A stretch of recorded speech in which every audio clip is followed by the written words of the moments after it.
Hola, buenas tardes. Mi nombre es Isis Abigail Guzmán. Soy de la clase de Embriología 1101 con el doctor Kevin Arita. Y al día de hoy, pues, les voy a hablar sobre el capítulo número 16 de la edición número 15 del libro de Lachman, que es el sistema urogenital. Entonces, vamos a comenzar. Bueno, vamos a empezar con una pequeña introducción, ¿verdad?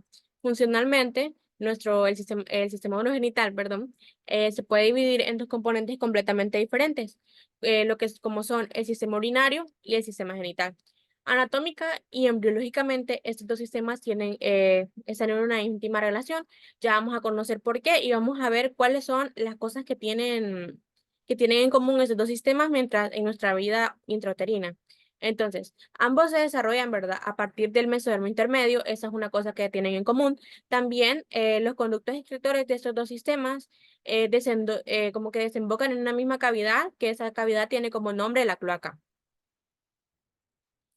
Vamos a empezar hablando, ¿verdad?, del sistema urinario. Vamos a hablar de los sistemas renales. En nuestra secuencia cráneo-caudal, de la cabeza a la cola o abajo, durante la vida uterina se desarrollan lo que son tres sistemas renales. Esta muestran una posición discreta. Estos tres sistemas renales que se forman son el pronefro, el mesonefro y el metanefro, que viene siendo nuestro riñón definitivo. Ya les voy a hablar sobre cada uno de ellos y puntos que cabe resaltar es que el pronefro es rudimentario y carece de función. El mesonefro puede funcionar por poco tiempo durante nuestro periodo fetal y el metanefro da origen a lo que conocemos como el riñón definitivo o a nuestro riñón definitivo.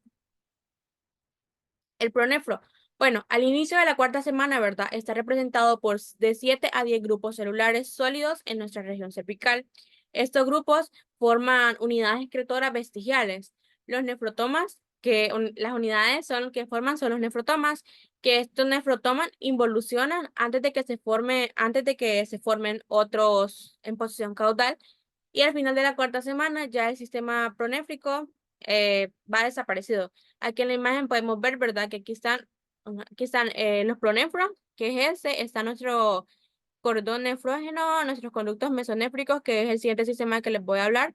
Y aquí están los metanéfricos, que también les voy a hablar de ellos. Entonces, ahí está la cloaca, el sistema que tienen en común, es donde el sistema excretor, pues, desemboca ahí en la cloaca.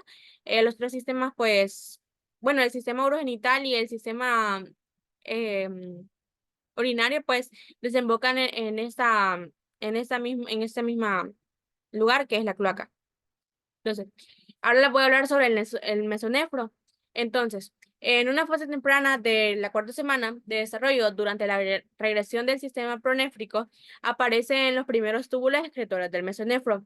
Estos se elongan con rapidez y constituyen, ¿verdad?, una asa en forma de S y adquieren un ovillo capilar que dará origen a un glomérulo a su extremo medial. Ya les voy a explicar, ¿verdad?, lo que es un glomérulo. Y aquí podemos ver, ¿verdad?, que el que está en rojo son los mesonefros. Am, Alrededor del glomérulo, que les decía que se formaba antes, ¿verdad? Los túbulos forman una cápsula de Bowman, que es este que está acá. Esa es la cápsula de Bowman. Y estas estructuras constituyen un corpúsculo renal, perdón. En la región lateral, el túbulo ingresa al conducto colector longitudinal conocido como mesonefro o conducto de Wolff. En nuestra sexta semana, ese mesonefro dará origen a un órgano grande en forma de ovoide a cada lado de la línea media. Debido a que la gónada en desarrollo está en su región medial, la elevación que crean los dos órganos se conoce como cresta urogenital. Allí podemos ver que este es el glomérulo que se forma, como decía anteriormente, ¿verdad? Que se forma cuando se constituye la asa en forma de S y adquieren el ovillo capilar y ese da origen a lo que es el glomérulo que está en esta imagen. Mientras estos túbulos caudales se siguen diferenciando, los túbulos craneales y los glomérulos muestran un cambio degenerativo, o sea, mientras otras cosas se van formando, otras cosas van desapareciendo. Y al final del segundo mes, la mayor parte de eso, como decía anteriormente, han desaparecido. Algo muy interesante, ¿verdad? Es que en el hombre los túbulos caudales y el conducto mesonéfico persisten y participan en la formación del sistema genital, pero en la mujer desaparecen. Ahora vamos a hablar del tercer órgano urinario, que es el riñón definitivo, o también conocido, el metanéfro, también conocido como riñón definitivo. El metanéfro o riñón definitivo aparece en la quinta semana. Sus unidades excretoras se desarrollan a partir del mesodermo metanéfrico, de la misma manera que en el sistema mesonéfrico. El desarrollo del sistema de conductos difiere de los tres sistemas renales. O sea, que es necesario, ¿verdad? Que se formen los otros sistemas renales para que se pueda formar lo que es este riñón definitivo. Ahora les voy a hablar sobre lo que es el sistema colector. Bueno, los conductos colectores del riñón definitivo se desarrollan a partir de lo que es la yema urateral. Se forman a partir de una evaginación del conducto metanéfrico cercana a su sitio de entrada a la cloaca. La yema penetra el tejido metanéfrico que se moldea en su molde distal con un capuchón. De manera subsecuente, la yema se dilata para formar la pelvis renal y se divide en porción craneal y caudal, que forman los futuros cálices mayores. Un cáliz forma dos yemas al tiempo que penetra el tejido metanéfrico. Esas yemas continúan dividiéndose hasta que existen 12 o más generaciones de túbulos. Entre, entre tanto, en la periferia se forman más túbulos hasta el quinto mes. Los túbulos que decimos que se formaban, ¿verdad? De segundo orden crecen y absorben a aquellos de la tercera y cuarta generación para dar origen a los cálices menores de la pelvis renal. En una fase posterior, los dos colectores de la quinta generación y las sucesivas se elongan en grado considerable y convergen en el cáliz menor para constituir lo que es la pirámide renal. Al extremo distal, ¿verdad? Ese es el sistema excretor. Al extremo distal de cada uno del túbulo colector recién formado, entonces ya sea aquí para esta etapa ya se formó lo que es el túbulo colector, queda cubierto por un capuchón de tejido, como hablábamos anteriormente, ¿verdad? Este tejido es metanéfrico. Bajo la inflexión dictora del túbulo, a las células del capuchón tisular da origen a lo que es la vesícula pequeña y las vesículas renales. A su vez, esos túbulos pequeños con forma de letra S, como hablábamos antes, como la asa en forma de letra S, y se diferencian en glomérulos, esos dan origen a las nefronas o a las unidades excretoras. En el extremo proximal de cada nefrona genera una cápsula de Bowman, como mirábamos anteriormente, ¿verdad? Que muestra una cavidad profunda producida por un glomérulo. Cuando ya tenemos nuestro extremo distal, se da origen a una conexión abierta de los túbulos conectores, con los que se establece la vía de paso desde la cápsula de Bowman hasta la línea colectora. Aquí tenemos la arteria renal, el glomérulo que mirábamos antes y la vena renal. Y esos son los túbulos. Esos son los túbulos. Bueno, entonces, este sistema excretor, ¿verdad? Continúa su elongación con el tubo excretor que determina la formación del túbulo contorneado en posición proximal. El asa de N y el túbulo contorneado distal. De ahí el riñón se desarrolla a partir de dos fuentes. Entonces podemos ver, ¿verdad? Que aquí el riñón se desarrolla a partir del mesodermo metanéfrico que provee las unidades excretoras y la yema uretral que da origen a lo que es el sistema colector. Aquí podemos ver, ¿verdad? Los capilares glomurales, la cápsula de Bowman que hablábamos anteriores, la excreción urinaria, la arteriola deferente y la arteriola deferente. Las nefronas, ¿verdad? Se siguen formando hasta el nacimiento, momento en el que alrededor de un millón de cada riñón, ¿verdad?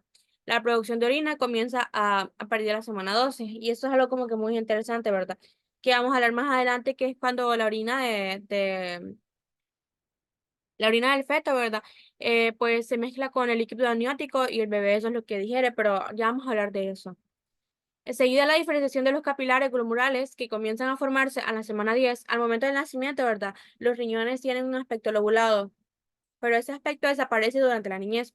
Como consecuencia del crecimiento adicional de las nefronas, no obstante, su número no se incrementa. Ahora vamos a hablar de la regulación molecular del desarrollo del riñón. Al igual, ¿verdad? Que la mayor parte de los órganos, la diferencia que se diferencian a la diferenciación del riñón implica interacciones en el epitelio mesénquima. Ese es un ejemplo, ¿verdad? Ese que sacan ese es un ejemplo de la yema uretral que deriva del mesonefro e interactúa con el mesénquima de blastema metanéfrico. Bueno, el mesénquima expresa el gen WT1, que es un factor de inscripción que permite que los tejidos sean competentes para responder a la inducción provocada por la yema uretral. Regula la síntesis del factor de crecimiento neurotrópico derivado de la cría.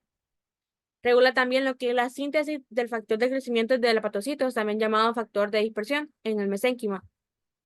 Y esas proteínas estimulan la ramificación y el crecimiento de las yemas uretrales, con lo que se establecen las vías de señalización de los tejidos.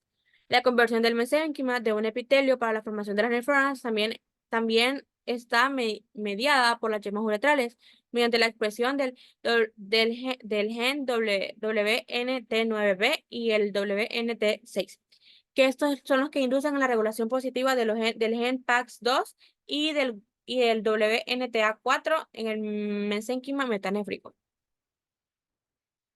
Bueno, vamos a empezar con las correlaciones clínicas, ¿verdad? Que hay en cada capítulo, entonces vamos a empezar con el tumor de Wills. Bueno, ¿qué es el tumor de Wills? Como podemos ver en la imagen, ¿verdad? Este es un tipo de cáncer renal que suele afectar a lo que son los niños antes de los 5 años de edad, pero también puede presentarse en el feto, ¿verdad? Durante la vida intrauterina de él. Y ese tumor de Wills deriva de mutaciones del gen WT1 en la región 11, P13, y puede relacionarse con anomalías de síndromes. Entonces aquí podemos ver, ¿verdad? Que como decíamos, ¿verdad? Antes que es un tipo de cáncer renal, un cáncer renal, un cáncer en los riñones, perdón, y pues puede afectar, ¿verdad? Este es un error genético que, como hablamos, que se debe a mutaciones en el gen, entonces es un error genético y de ahí se pueden relacionar muchas anomalías y muchos síndromes. También tenemos el síndrome de Wars, que se caracteriza por la presencia de un tumor de Wills, aniridia, como podemos ver aquí está una imagen de la aniridia, gonadoblastomas, que son tumores en las gónadas, que las gónadas son los aparatos reproductores, ya sea femenino o masculino, y discapacidad intelectual, lo que llamábamos antes lo que es un retraso mental. La constelación de defectos deriva de una microdeleción en el cromosoma 11 que afecta tanto el gen PAX6 de la aniridia como el WT1, que es el mismo gen que encontramos en lo que es el tumor de Wills. Bueno, el síndrome de Dennis-Drash. Este se caracteriza, ¿verdad?, por lo que es insuficiencia renal y genitales ambiguos y tumor de Wills. Como decíamos, este síndrome es como dos síndromes en uno, porque es el síndrome de Dennis-Drash y también tiene lo que es el síndrome de Wills, que es el primero que estábamos hablando, que es cáncer renal. Aquí podemos ver una foto, ¿verdad?, de los genitales ambiguos y es debido al síndrome de Wills, que como venimos, que es un tipo de cáncer en los genitales. Aquí vemos de que ya el bebé ya no está en la vida uterina, ya tiene por lo menos un año, unos 8 meses de vida, por la forma en que se desarrolla su cuerpo, entonces quiere decir de que él nació así.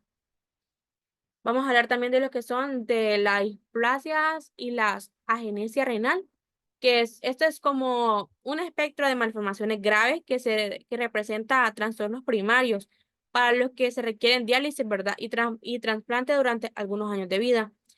En estos tenemos lo que es el riñón displásico multiquístico. Es un ejemplo de este grupo de anomalías en que conductos numerosos están circundados por células indiferenciadas. Tenemos que es la secuencia de Potter, que esta es una anuria, anuria oligodramnia, que es la disminución del volumen de líquido amniótico e hipoplasia pulmonar. Secundaria al oligodramio. Como decíamos, ¿verdad? Los oligodramios son un volumen no aceptable, o sea, un volumen bajo de líquido amniótico. Pues la secuencia de Potter en el 85% de los casos se acompaña de otros defectos graves, entre ellos ausencia a las anomalías vaginales y uterinas en los vasos deferentes de las vesículas seminales. Algunos defectos frecuentes relacionados en otros sistemas son anomalías cardíacas, atresias traqueales y odenales, labio y paladar hendido, así como anomalías cerebrales. Aquí tenemos, ¿verdad?, lo que es un niño con síndrome de Potter. Aquí les puse una imagen, ¿verdad? Que es, aquí tenemos la agenesia renal bilateral o riñones como displasia multiquística, reducción de la excreción o de la orina fetal, oligodramia o compresión fetal. O sea, el poco volumen de líquido amniótico, ¿verdad? Es una compresión fetal, la cual pues afecta a lo que es el feto. Am, Fascias de Potter, como en las caras, como fascias, como cosas en la cara, como malformaciones en la cara, que es epicanto, puente nasal ancho, implantación baja, orejas y mentón bajo, hipoplasia pulmonar que causa dificultad e insuficiencia respiratoria, deformidad de dedos. Tenemos otra enfermedad renal poliquística congénita, son como quistes en los riñones, forman numerosos quistes, pueden heredarse con un patrón anatómico o recesivo dominante, puede ser secuencia de otros factores. Entonces, ¿qué significa autosómico, perdón, recesivo dominante? Bueno, eso quiere decir de que si es recesivo, pues su gen no, puede que no se exprese, bueno, si dominante no se va a expresar en lo que es la persona al tener padres portadores. Pero si el gen es dominante, pues sí se va a expresar en los hijos de las personas que sean portadoras. Aquí podemos ver un riñón normal y un riñón poliquístico. Entonces, podemos ver, ¿verdad?, que son como pequeños quistes en todo el riñón que pues nos afectan, ¿verdad? Y puede que eso sea secuencia de otros factores. Tendremos el síndrome de Bardet-Biedl, que se caracteriza por quistes renales, obesidad, discapacidad intelectual, defectos en las extremidades.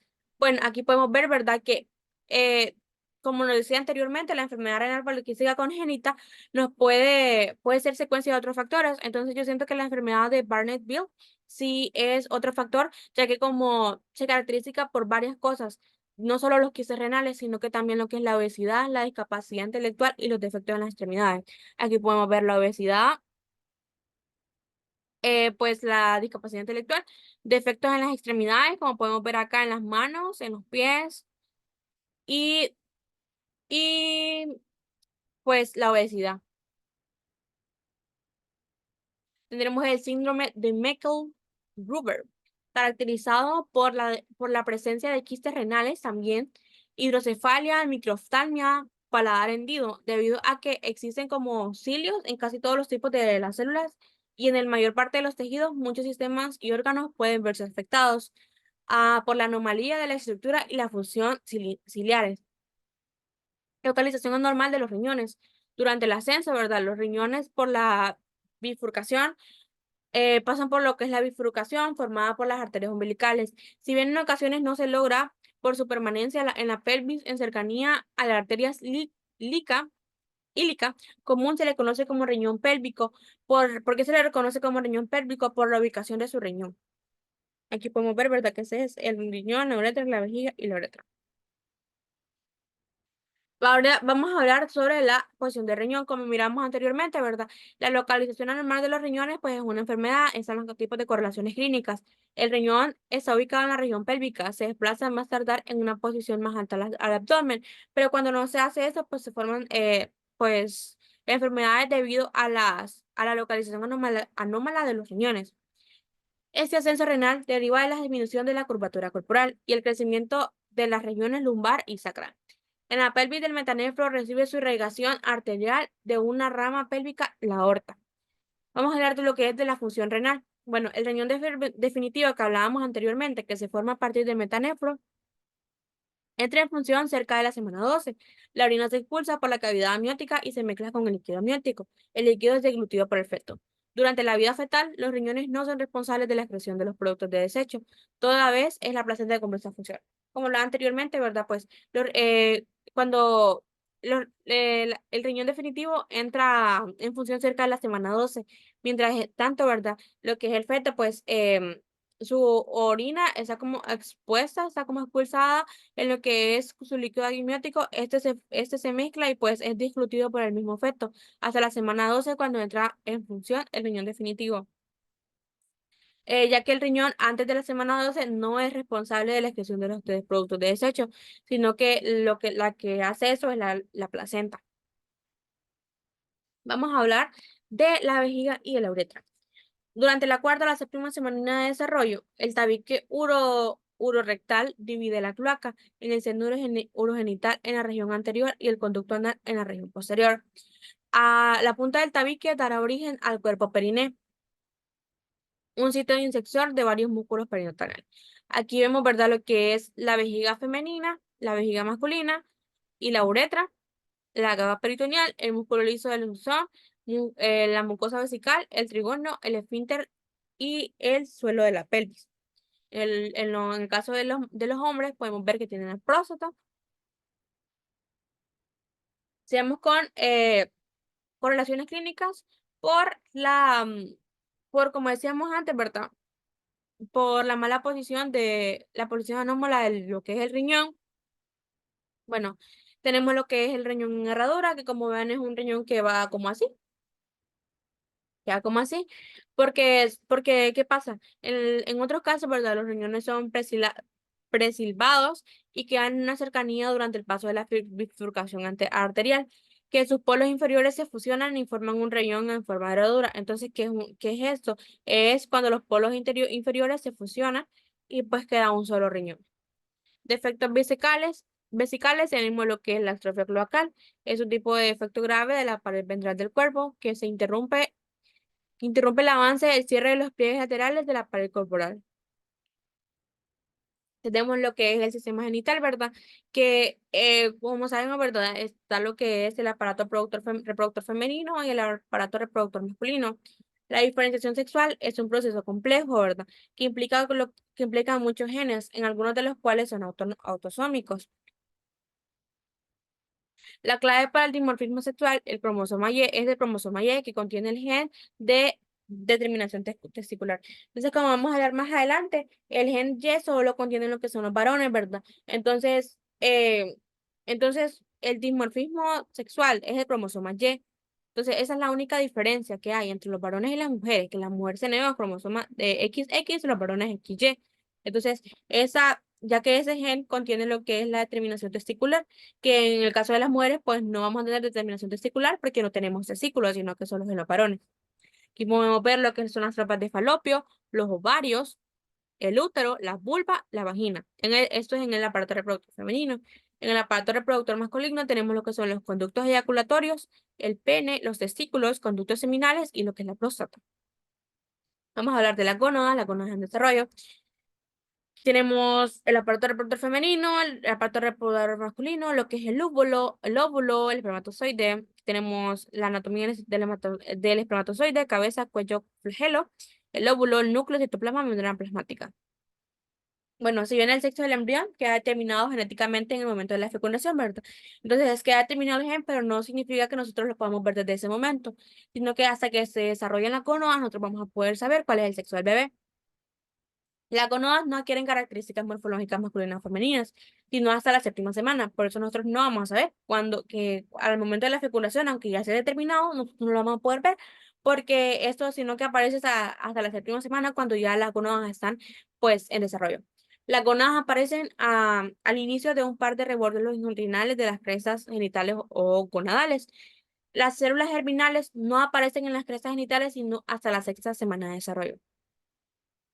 Los testículos, que forman parte del aparato reproductor masculino, si el embrión tiene una genéticamente masculina, las células germinales primordiales cuentan con un complemento cromosómico sexual XY, como le decía, ¿verdad? Que la única diferencia es la dimorfología del cromosoma Y bajo la influencia del gen SRY en el cromosoma Y, que codifica el factor de determinación testicular. Durante el cuarto mes, los cordones testiculares adquieren una configuración de herradura, como les decía anteriormente, y sus extremos quedan en continuidad con los de el réter testis. Los cordones testiculares están compuestos ahora por las células germinales primitivas y las células de Sertoli. Aquí les decidí poner una imagen, ¿verdad? Para que podamos ver bien el desarrollo de los testículos de una persona ya adulta.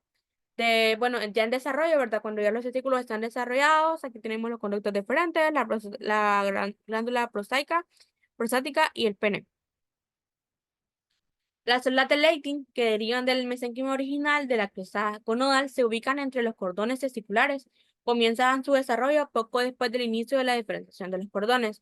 En la octava semana de gestación, las células de Leydig comienzan a producir lo que es la testosterona, y el testículo puede influir sobre la diferenciación sexual de los conductos genitales externos y genitales internos.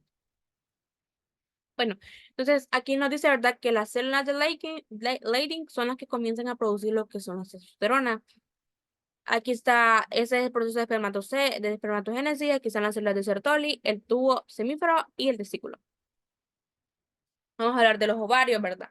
En los embriones femeninos, como les decía anteriormente, son complemento cromosómico sexual XX y sin el cromosoma Y, los cordones sexuales y primitivos se disocian para formar los cúmulos celulares irregulares. Aquí vamos a ver el ovario y el útero. Estos cúmulos contienen un grupo de células germinales primitivas, ocupan una porción medular, una medular del ovario, más tarde desaparecen y son constituidos por un estroma vascular que constituye la médula ovárica. El epitelio,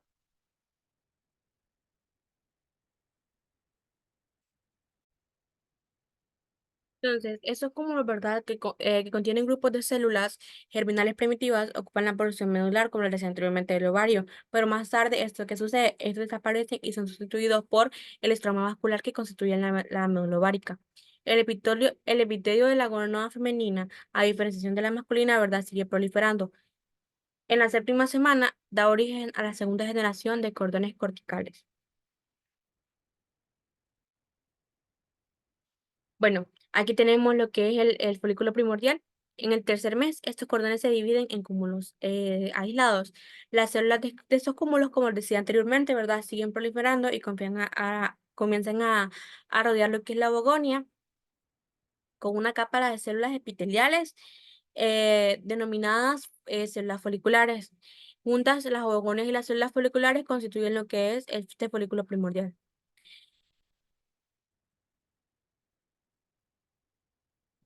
Tenemos lo que son los conductos genitales en la etapa indiferenciada, ¿verdad? Como hablamos anteriormente, al inicio el embrión masculino y el embrión femenino tienen dos pares de conductos, que son los conductos mesonéfricos, que son los conductos de Wolff, y los conductos paramesonéfricos, que son los conductos de Müller. Los conductos de Müller son los que determinan, ¿verdad?, lo que es el sistema genital femenino. Los conductos genitales en el hombre son estimulados por la testosterona. Para desarrollarse, derivan de las regiones del sistema renal mesonéfrico. Los conductos genitales femeninos, en presencia de estrógenos y ausencia de testosterona, em, los conductos paramesonéfricos convierten en los conductos germinales del embrión femenino, y al inicio se puede reconocer en tres partes, lo que es el segmento vertical craneal, que se abre en la cavidad abdominal, una región horizontal que cruza el conducto mesonéfrico y un segmento vertical caudal que se fusiona con su par opuesto. Ay, no sé, aquí se ve. Tenemos otras correlaciones clínicas, que es la aplicación uterina, que deriva, sí, creo que sí. Sí, que deriva de la falta de fusión de los conductos paramesonéfricos en alguna región localizada a lo largo de la línea funcional normal. En su forma extrema, el útero se duplica por completo, que es un útero didelfo, que es este que tenemos acá. Este se duplica por completo. En la forma menos grave se trata de una indentación en la línea medial, que es un útero arqueado, es este. Una de las anomalías de relativa frecuencia es el útero bicorne, que es ese que tenemos acá, que el útero tiene dos cuernos que ingresan en una vagina común. Tenemos los genitales externos en la etapa indiferenciada, que durante la tercera semana del desarrollo, las células del mesénquima que se originan en la región de la estrella primitiva migran en torno a la membrana cloacal para constituir un par de pliegues cloacales un tanto elevados. Los pliegues se unen para constituir lo que es un tubérculo genital.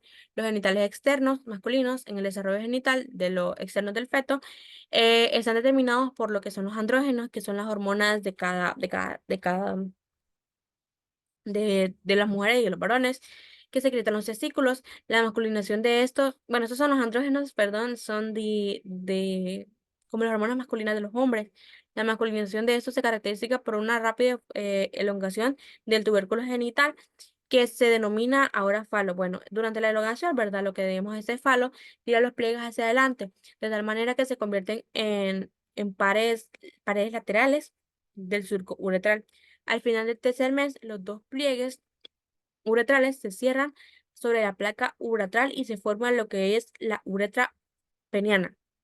En los genitales externos femeninos, los estrógenos son los que estimulan, ¿verdad? Lo de los genitales externos del embrión femenino. El tubérculo genital solo sufre una elongación discreta y constituye lo que es el clítoris. Los pliegues uretrales no se fusionan con como los del hombre, sino que se transforman en labios menores. Las protuberancias genitales crecen y dan lugar a lo que son los labios mayores. Entonces, aquí tenemos, ¿verdad? El tubérculo genital, el surco genital, la protuberancia genital, el perine y el ano. Y vamos a ver aquí. Tenemos el clítoris, los labios menores, que recordemos que los labios menores son los pliegues uretrales que se fusionan y dan origen a lo que son de los labios menores y estos, los labios mayores, son las protuberancias genitales que se crecen y dan función a lo que son los labios mayores. Comenzamos con las correlaciones clínicas de esa parte, que es la hipospadia, que la hipospadia es la fusión de los pliegues uretrales incompleta. Como decíamos, ¿verdad? Antes los pliegues uretrales se fusionaban y daban origen a lo que son los labios menores, pero esta es como una anómala fusión, ya que es una función incompleta, y se aprecia los orificios uretrales anormales a lo largo de la superficie ventral del pene, por cerca de la glande, a lo largo del cuerpo o cerca de la base del pene. Esta es una imagen, ¿verdad?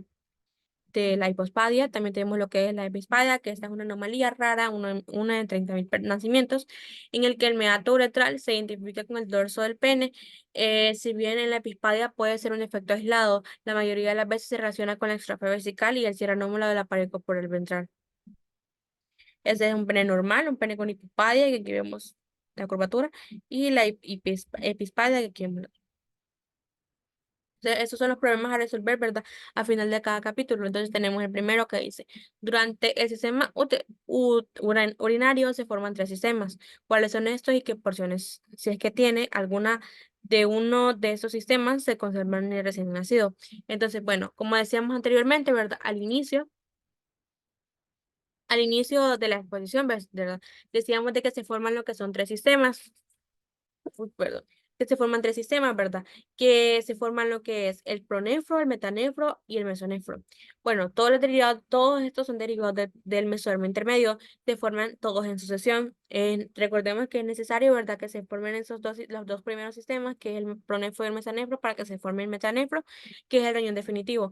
Esto se forma, recordemos, en secuencia craneocaudal de la cabeza a la cola. Así el pronefro se forma en segmentos cervicales.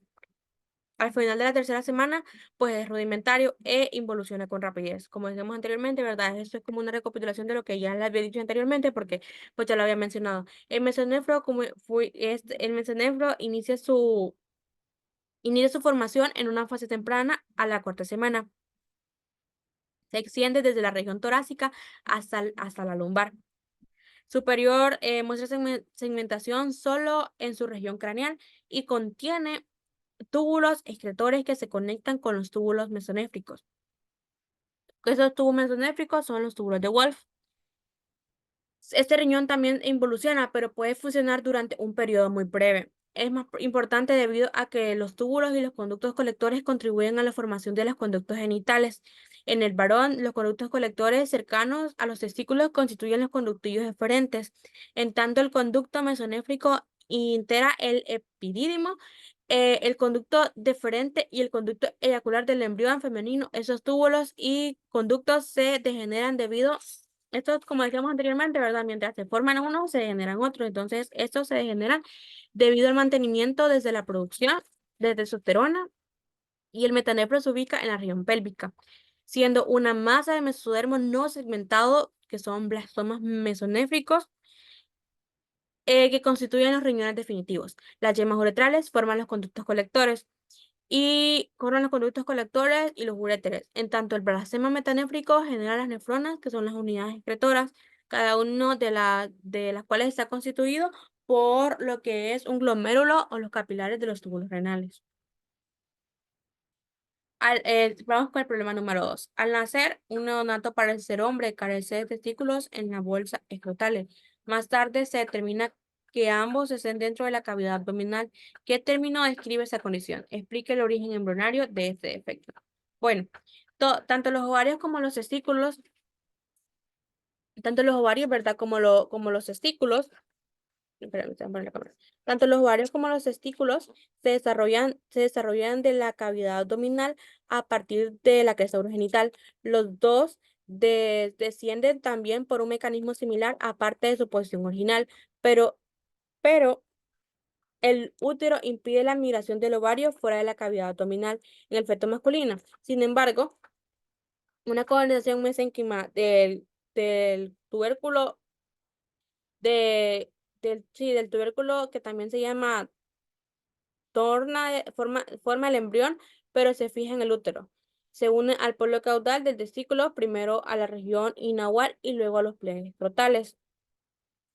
El crecimiento y la retracción del cubernáculo, junto con el incremento de la presión intraabdominal, induce el descenso de los testículos y como la falla de estos procesos, pues determina la falta del descenso testicular a lo que se le conoce como criptoquidia. Alrededor de 2 a 3% de los neonatos de término de los neonatos de término que está dentro del tiempo, ¿verdad? De formación y de parto, tienen un testículo no descendido y el 25% de, de ellos, perdón, tiene una condición bilateral.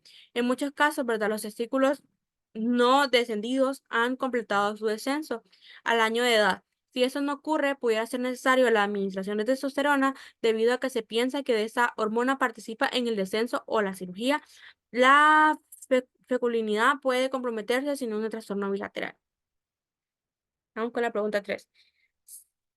Si se dice que los genitales externos en el hombre y la mujer tienen hemologías, ¿cuáles de esos y cuál es su origen embriológico? Bueno, los genitales externos, masculinos y femeninos pasan por una fase indiferenciada durante la cual no es posible identificar su sexo bajo la influencia de la testosterona. Estas estructuras asumen o con un aspecto masculino, pero los derivados son homólogos en hombres y en mujeres. Estas homologías incluyen el clítoris y el pene, que derivan del tubérculo genital. Los labios mayores y el escroto, que derivan de las protuberancias genitales y se fusionan del varón. Esto es cuando las protuberancias crecen, ¿verdad? Y forman lo que es esto. Los labios mayores y la uretra la uretra peniana que derivan de los pliegues uretrales y se fusionan. Como decíamos, ¿verdad? Después estos pliegues uretrales pues se fusionan en el varón y en las mujeres también, ¿verdad? Pero durante las fases tempranas el tubérculo genital es el mayor del embrión femenino que en el de masculino y eso ha conducido a la identificación errónea del sexo mediante la ecografía. Entonces, como podemos ver, ¿verdad? Que durante las fases tempranas el embrión femenino es como más grande que el masculino, entonces por eso es conducido a un como una determinación de sexo. Vamos con la pregunta 4. Después de varios años de intentar un embarazo, una mujer solicita una valoración médica. La exploración revela que su útero es bicorne, que pudo haber generado esa anomalía. Bueno, el útero se forma a partir de la fusión de las porciones inferiores de los conductos paramesonéfricos, como recordamos, en verdad que son los conductos de Müller. Se han descrito anomalías numerosas. Las más comunes consiste en la presencia de cuernos uterinos, que es un útero bicorne. Entre las complicaciones se genera defectos en esas dificultades. Para la concepción, la incidencia elevada de aborto espontáneo y las presentaciones fetales anómalas. O sea, pueden haber unas presentaciones fetales anómalas, pueden haber malformaciones, perdón, o puede sufrir lo que es un aborto espontáneo. Y en algunos casos, una parte del útero tiene un extremo ciego, un cuerno rudimentario que puede producir problemas durante la menstruación, así como dolor abdominal. Entonces, pues, esa mujer, pues, sufre mucho riesgo, tanto ella como lo que va a ser su bebé, ya que puede ser abortado, ya puede sufrir muchos dolores durante su embarazo o teniendo ese útero bicorne, pues, sufre muchos dolores durante su menstruación. Entonces, pues, hay muchos riesgos y, pues, se puede dañar más ella, entonces no es recomendable que una mujer con un cervicorne pues salga embarazada. Y eso fue todo por la exposición, gracias por ver y, y ya.